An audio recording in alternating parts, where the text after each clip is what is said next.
Assalamualaikum warahmatullahi wabarakatuh. Jumpa lagi dengan Pak Tikno. Pak Tikno kali ini akan membahas matematika SMP kelas 7 semester pertama. Tonton videonya Pak Tikno sampai selesai, simak dengan baik agar kalian paham materi yang Pak Tikno sajikan.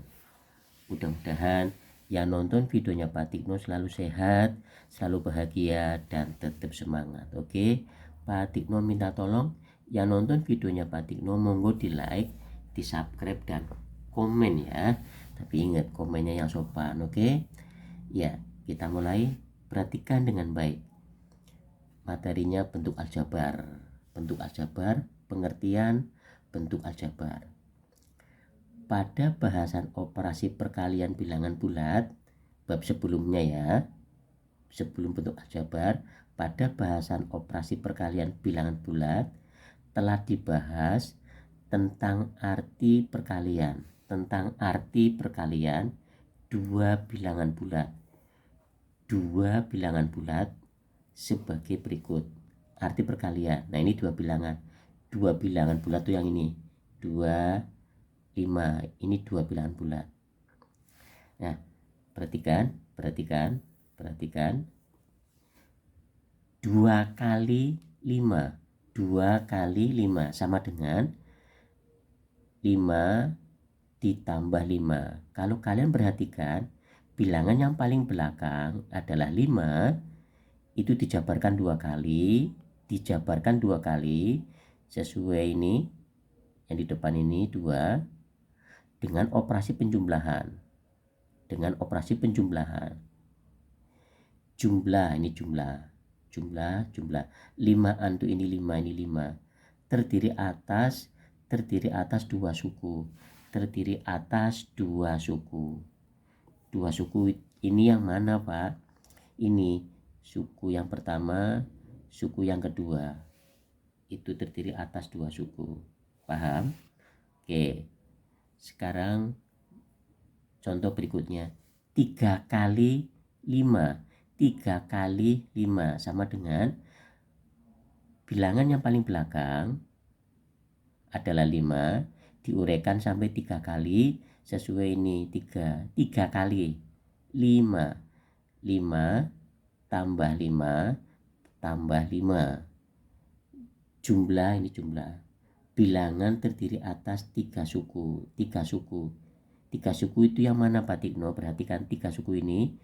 Suku yang pertama, suku yang kedua, suku yang ketiga, sehingga muncul 3 suku namanya. Paham ya? Oke, kita lanjut.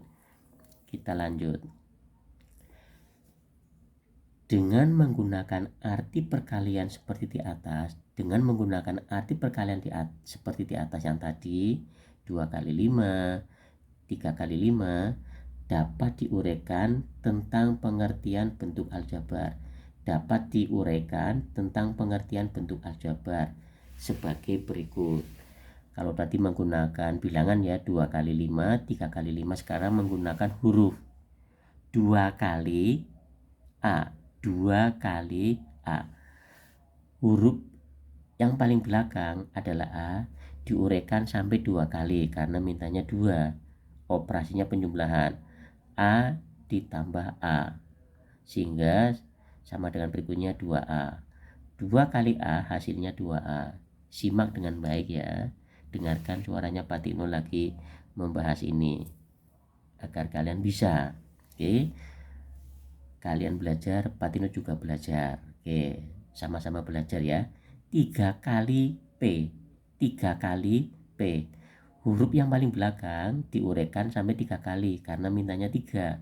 P ditambah P, ingat lagi-lagi operasinya penjumlahan, sehingga 3 kali P itu sama dengan 3P. P ditambah P hasilnya 3P. Ingat. Oke, kita lanjut contoh berikutnya. 5 kali X. Sama dengan huruf yang paling belakang diuraikan sampai 5 kali karena mintanya 5. Huruf yang di belakang X ini diuraikan sampai 5 kali. X ditambah X ditambah X ditambah X ditambah X. Oke, sehingga hasilnya 5X, 5 kali X adalah 5X. Jelas ya? Oke. Huruf yang di belakang diuraikan sesuai dengan angka yang di depannya, bilangan yang di depannya. Diuraikannya ya. Kita lanjut. Untuk A kali A ditulis sebagai A pangkat 2. Untuk A kali A ditulis sebagai A pangkat 2. Jelas ya? Beda dengan yang tadi. Ini kan operasinya perkalian. Kalau tadi A ditambah A sama dengan 2A. Ini kan penjumlahan. Ini kan perkalian sehingga muncul A pangkat 2. Sekarang A kali A ditulis sebagai A pangkat 3. Kalau tadi A ditambah A, seandainya penjumlahan ya. Penjumlahan ini operasinya 3A itu. Kalau penjumlahan 3A. Tapi karena ini operasinya perkalian, A pangkat 3. Paham? Contoh lagi, perhatikan. A kali A operasinya perkalian ditulis A pangkat 4. Kalau A operasinya penjumlahan hanya ada 4 ini A gitu. Beda operasi beda hasil. Beda operasi beda hasil ya. Dan seterusnya ini. Oke. Kita lanjut. Bentuk-bentuk seperti 2A min 3B yang ini. Bentuk-bentuk seperti 2A min 3B 7XY 12X kuadrat 3M tambah 4 min 8P dikurangi 5X dan 4X ditambah 2Y dikurangi 8 disebut bentuk aljabar.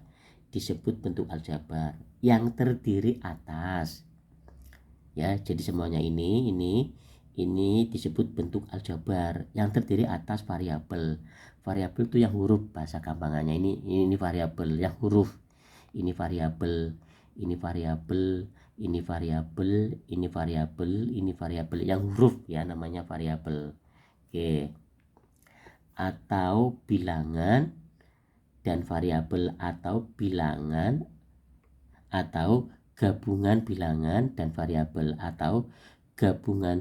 bilangan dan variabel, Ini gabungan bilangan dan variabel.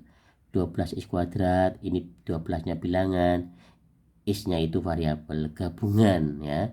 3M, ini kan gabungan antara bilangan dan variabel ditambah 4.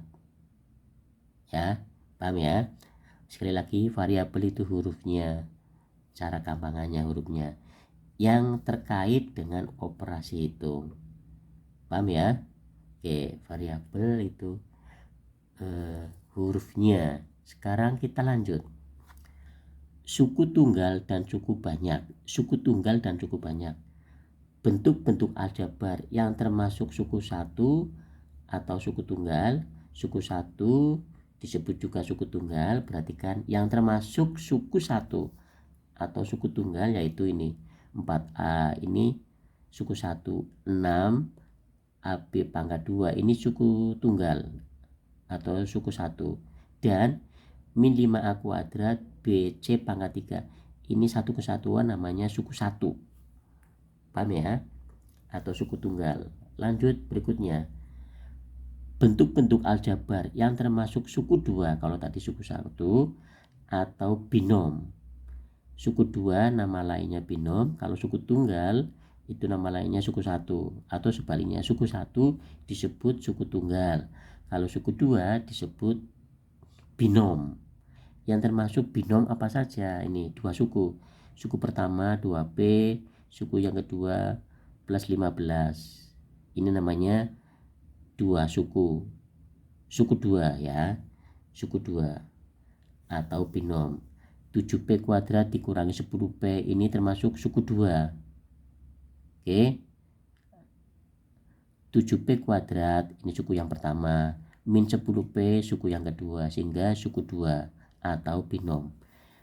Min 6P pangkat 3 ditambah 5PQ. Min 6P pangkat 3 itu suku pertama, perhatikan dengan baik. Min 6P pangkat 3 itu namanya suku pertama, suku keduanya plus 5PQ. Jelas ya? Oke, kita lanjut halaman 3. Halaman 3. Oke, bentuk aljabar berikutnya yang ini masih teori ya. Bentuk 2P ditambah 15 terdiri atas dua suku tadi ya, yaitu 2P dan 15. Ini dua suku. Kemudian 7P kuadrat dikurangi 10P terdiri atas dua suku. Suku yang pertama ini dan min 10P. Paham ya? Oke, kalau kalian mengamati bisa matematika. Bentuk min 6P kuadrat ditambah 5PQ juga terdiri atas dua suku. Suku yang pertama min 6P kuadrat dan plus 5PQ, ini dua suku. Jelas? Berikutnya bentuk aljabar seperti 8x min 4y ditambah 9 dan 6x kuadrat ditambah 3xy dikurangi 8y kuadrat disebut bentuk aljabar suku 3. Suku yang pertama, suku yang kedua, suku yang ketiga, sehingga disebut suku 3 atau trinom. Oke. Selanjutnya simak dengan baik. Bentuk 8x dikurangi 4y ditambah 9 terdiri atas 3 suku. Suku yang pertama 8x, perhatikan dengan baik. Suku yang kedua min 4y. Suku yang ketiga plus 9. Nah ini kan 3 suku, jelas ya. Contoh yang kedua, bentuk 6x kuadrat ditambah 3xy dikurangi 8y kuadrat juga terdiri atas 3 suku. Nah, perhatikan 3 suku. Suku yang pertama mana Pak Tikno? Ini 6x kuadrat, ini sih 6x kuadrat. Suku yang kedua plus 3xy, ini plus 3xy. Dan suku yang ketiga minyak ikut ditulis, ingat-ingat minyak ikut ditulis. Itu termasuk 3 suku. Masih halaman 4, kita lanjutkan. Oke, perhatikan dengan baik. Bentuk aljabar yang terdiri dari beberapa suku disebut suku banyak atau polinom. Bentuk aljabar yang terdiri dari beberapa suku disebut suku banyak atau polinom. Misalnya, ini ada berapa suku ini? 3 suku kan? Suku pertama 2A, suku yang kedua min 5AB, suku yang ketiga 4C. Nah, disebut suku 3. Contoh yang kedua, ini ada 4 suku atau suku 4 ya. Suku yang pertama P pangkat 3, suku yang kedua plus 2P pangkat 2, suku yang ketiga min 7P, minnya ikut ditulis min 7P, suku yang keempat min 8, makanya ini suku yang keempat. Kemudian contoh yang ketiga, 9x kuadrat dikurangi 9x pangkat 3 dikurangi 4x pangkat 2y dikurangi 5x ditambah 8y dikurangi 7y pangkat 2. Ini disebut suku kelima atau 5 suku. Perhatikan, suku yang pertama 9x pangkat 3, suku yang kedua min 4x pangkat 2y, suku yang ketiga minnya dibacakan min 5x atau ikut ditulis, suku yang keempat plus 8y, plusnya nggak usah ya, kecuali min ditulis. Kemudian suku yang kelima min 7y pangkat 2. Nah, 3 contoh di atas yang ini disebut suku banyak atau polinom. Jelas? Nah, sumber uraian tadi Pak Tikno sumbernya dari sini. Nah, ini sumbernya. Jelas ya? Oke. Untuk teori kali ini cukupkan sekian, nanti tunggu video berikutnya. Oke, terima kasih atas kerjasamanya. Ingat, videonya Pak Tikno di like, di subscribe dan komen. Kemudian videonya Pak Tikno kirim ke teman-temannya kalian atau ke saudara-saudaranya kalian. Terima kasih atas kerjasamanya. Ingat jaga kesehatan dan tetap semangat. Wassalamualaikum warahmatullahi wabarakatuh.